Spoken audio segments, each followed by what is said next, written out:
in Orlando. It was my first time backing into a bay, and I struggled a bit, but finally was able to get backed in.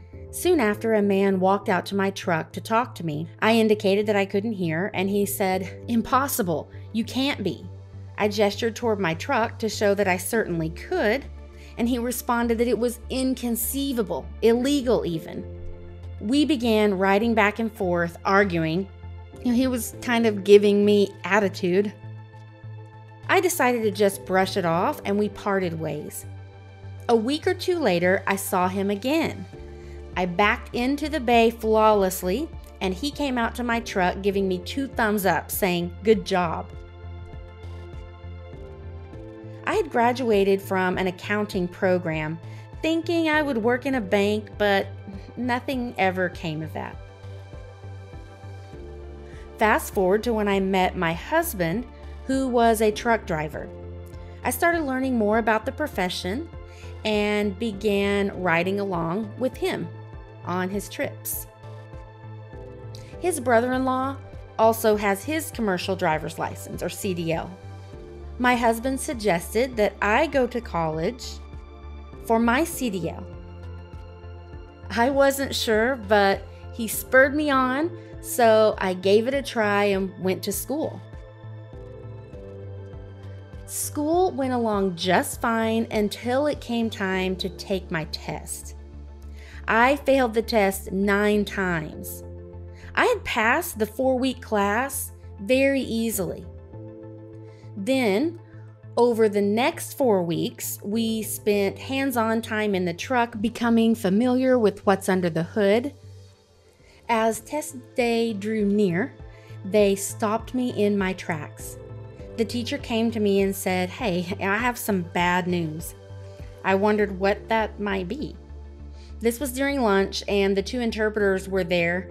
I used 2 interpreters who switched off throughout the day. So I looked at the interpreter who was signing what the teacher was telling me. Federal officials would not allow me to take the driving portion of the CDL test.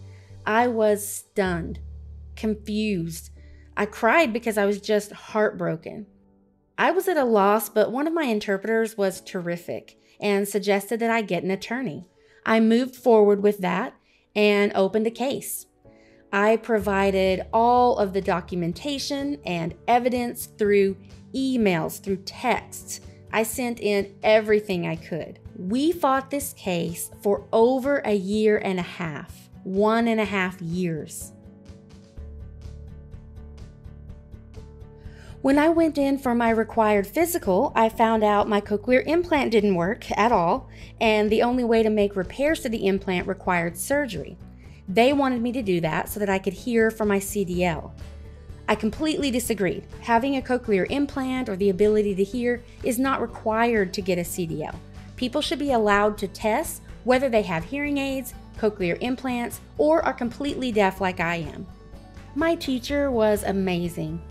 He was 100% supportive. When the federal government discouraged me, my teacher encouraged me to keep fighting. He stood up for me and was with me all the way. When the teacher needed to have a conversation with me, we would pull the truck over to the shoulder of the road, and the teacher would instruct me, explaining whatever I needed for driving. Then when I was ready, we would get back on the road, and I knew what to do from there. Waiting, I was very nervous. When we got back to the college, I got out of the truck and I gestured thumbs up or thumbs down. I was met with a thumbs up. I passed. I said, "What? I passed." I have time to meditate, take in the views, enjoy a good life.